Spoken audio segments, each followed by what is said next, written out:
ಕೂಲಿ ಸಮಾಜದ ಜನಜಾಗೃತಿ ಅಭಿಯಾನಕ್ಕೆ ಯಾದಗಿರಿಯಲ್ಲಿ ಅಂಬಿಗರ ಚೌಡಯ್ಯನ ಮೂರ್ತಿಗೆ ವಿಶೇಷ ಪೂಜೆಯನ್ನು ಸಲ್ಲಿಸುವುದರ ಮೂಲಕ ಉಮೇಶ್ ಕೆ ಮುದ್ದಾಳ್ ಅದ್ದೂರಿಯಾಗಿ ಚಾಲನೆಯನ್ನು ನೀಡಿದ್ದಾರೆ.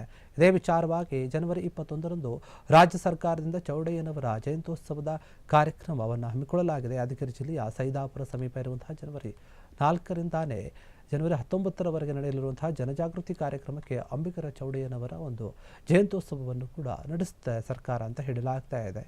ಇನ್ನು ಈ ಒಂದು ಜನಜಾಗೃತಿ ಕಾರ್ಯಕ್ರಮಕ್ಕೆ ಅಖಿಲ ಭಾರತೀಯ ಕೂಲಿ ಸಮಾಜದ ರಾಜ್ಯ ಸಂಘದ ಅಥವಾ ಸಂಘಟನೆಯ ಕಾರ್ಯದರ್ಶಿಯಾಗಿರುವಂತಹ ಉಮೇಶ್ ಕೆ ಮುದ್ದಾಳ್ ಅವರು ಅದ್ದೂರಿಯಾಗಿ ಚಾಲನೆ ನೀಡಿದ್ದಾರೆ. ಇದಕ್ಕೂ ಮುಂಚೆನೇ ಅವರು ಗ್ರಾಮದಲ್ಲಿ ಪ್ರಮುಖ ರಸ್ತೆಗಳಲ್ಲಿ ಬಾಜಾ ಭಜಂತ್ರಿಗಳ ಮೂಲಕ ಮಹಿಳೆಯರು, ಯುವಕರು, ಕೂಲಿ ಸಮಾಜದ ಮುಖಂಡರೆಲ್ಲರೂ ಕೂಡ ಸೇರಿಕೊಂಡು ಶ್ರೀ ಶರಣರು ಅಂಬಿಗ ಚೌಡಯ್ಯನವರ ಒಂದು ಮೂರ್ತಿಯನ್ನು ಮೆರವಣಿಗೆ ಮಾಡಿದ್ದಾರೆ. ಅದ್ದೂರಿಯಾಗಿ ಸ್ವಾಗತ ಕೂಡ ಮಾಡಿದ್ದಾರೆ. ಸಮಾಜದ ಜಾಗೃತಿ ಜಾಥಾ ಏನಿದೆ ಇದು ಅದ್ದೂರಿಯಾಗಿ ಮಾಡಬೇಕು ಅಂತ ಹೇಳಿ ಕರೆ ಕೊಟ್ಟಿದ್ದಾರೆ.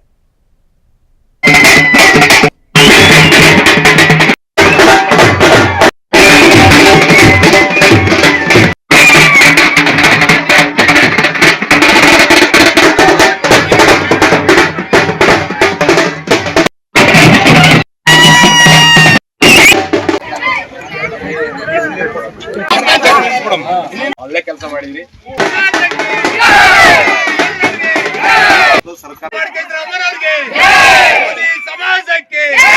ಅಂಬಿಗರ ಚೌಡಯ್ಯನ ಪ್ರತ್ಯೇಕ ಅಭಿವೃದ್ಧಿ ನಿಗಮ ಆಗಬೇಕು, ಅಂಬಿಗರ ಚೌಡಯ್ಯನ ಪೀಠ ಅಭಿವೃದ್ಧಿ ಆಗ್ಬೇಕಂತಕ್ಕಂಥದ್ದು ಹೋರಾಟ ಮಾಡಿದಾಗ ಅಲ್ಲಿ ಪೀಠ ಆಗಿ ಅಲ್ಲಿ ಒಂದು ಸುಮಾರು 30 ಕೋಟಿ ಬಿಡುಗಡೆ ಆಗಿ ಪ್ರತಿ ವರ್ಷದಂತೆ ಈ ವರ್ಷವೂ ಕೂಡ ರಾಜ್ಯ ಸರ್ಕಾರದಿಂದ ಜನವರಿ 21ರಂದು ಅಂಬಿಗರ ಚೌಡಯ್ಯನವರ ಜಯಂತ್ಯೋತ್ಸವ ಆಚರಣೆ ಅಂಗವಾಗಿ ಹೋಬಳಿ ಮತ್ತು ತಾಲೂಕಾ ಎಲ್ಲ ಹಳ್ಳಿಗಳಲ್ಲಿ ಏನಂತ ಕೂಲಿ ಸಮಾಜದ ಜನಜಾಗೃತಿ ಅಭಿಯಾನ ಮೂಡಿಸ್ತಕ್ಕಂಥ ಕೆಲಸ ಇವತ್ತು ಯಾದಗಿರಿ ತಾಲೂಕಿನ ನೀಲಹಳ್ಳಿ ಗ್ರಾಮದಲ್ಲಿ ಗುರುಮಿಟ್ಕಲ್ ಮತಕ್ಷೇತ್ರದ ಬರ್ತಕ್ಕಂಥ ನೀಲಹಳ್ಳಿ ಗ್ರಾಮದಲ್ಲಿ ಅಂಬಿಗರ ಚೌಡಯ್ಯನವರ ಮೂರ್ತಿ ಗ್ರಾಮದ ಪ್ರಮುಖ ರಸ್ತೆಯಲ್ಲಿ ಅದ್ದೂರಿ ಮೆರವಣಿಗೆ ಮಾಡೋದ್ರ ಮುಖಾಂತರ ವಿಶೇಷ ಪೂಜೆ ಸಲ್ಲಿಸಿ ಇವತ್ತು ಅಭಿಯಾನಕ್ಕೆ ಚಾಲನೆ ನೀಡಲಾಗಿದೆ.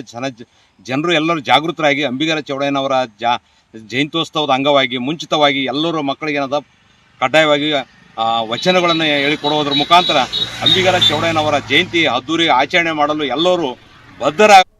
ಕ್ಷಣ ಕ್ಷಣದ ಸುದ್ದಿಗಳಿಗಾಗಿ ಫ್ರೀಡಂ ಟಿವಿ ಸಬ್ಸ್ಕ್ರೈಬ್ ಮಾಡಿ, ಲೈಕ್ ಮಾಡಿ ಹಾಗೂ ಫಾಲೋ ಮಾಡಿ. ಹೊಸ ಸುದ್ದಿಗಳ ನೋಟಿಫಿಕೇಶನ್ಗಾಗಿ ಬೆಲ್ ಐಕಾನ್ ಮೇಲೆ ಕ್ಲಿಕ್ ಮಾಡಿ.